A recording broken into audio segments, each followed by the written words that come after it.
Bangladesh ha ari ganabo BSF bai silai kokjagai thitisa angkha raida sayake yaktun khlainai mung Kobir Hussain Bakshinagar Putia ha ariwa BSF bai silai kokjagai thitisa angkha Kobir Hussain bono Bishalgor bakaste sakamnago tobi felika aroni refer khlaijaka GBP sakamnago ঘটনা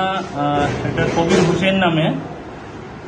Puthia border Kalamchaura PS এর আন্ডারে বক্সনগর থেকে BSF গুলি করছে নাম হচ্ছে কবির হোসেন তো আমাদের বিশাল হসপিটালে নিয়ে আইছে তো আমরা দেখছি মোটামুটি স্টেবলই আছে তো আমরা সঙ্গে সঙ্গে বিপি মেজার করলাম সবকিছু দেখলাম পেশেন্ট স্টেবল বাট আমরা স্যালাইন দিয়া বা প্রাইমারি যে ট্রিটমেন্ট দিয়েছে আমরা এজিএমসি হসপিটালে রেফার করে দিয়েছি স্যার গুলিটা কোন জায়গায় লেগেছে অ্যাবডোমেনে এখন পেশেন্ট কিরকম আছে এখন পেশেন্ট মোটামুটি স্টেবলি আমরা পালস রেট এরপরে বিপির মেজার করলাম সবই মোটামুটি ঠিক আছে হ্যাঁ গুলি একটা আছে তো আমাদের এখানে তো দুইটা আছে আমরা এটা সার্জারি ডিপার্টমেন্ট এজিএমসিতে পাঠাইতে হয়েছে।